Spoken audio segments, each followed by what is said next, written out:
Assalamualaikum. Panibagong araw na naman. Wala tayong mini vlog ngayon, kaya samahan nyo na lang muna akong mag-unbox nitong dumating kong parcel. Nagkakape pa ako niyan habang nag-unbox. Mga simpleng gamit lang ito na kailangan ko dito sa bahay. Mura lang lahat ito kaya pinagsabay-sabay ko ng bilhin. Gumastos lang ako ng mahigit 100 yan. Pero kahit mura lang ang mga yan, matagal ko na ding magagamit dahil maganda naman ang quality.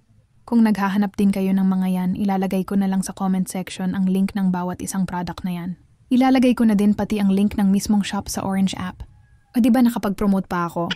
Para sa review lang talaga dapat ang video na to eh.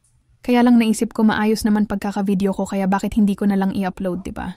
Baka sakaling kumita din ako sa pag-a-affiliate ko. At hoping na sana sa susunod mga free samples na may upload ko. Let's all hope na sumakses tayong lahat guys. Hanggang dito na lang muna.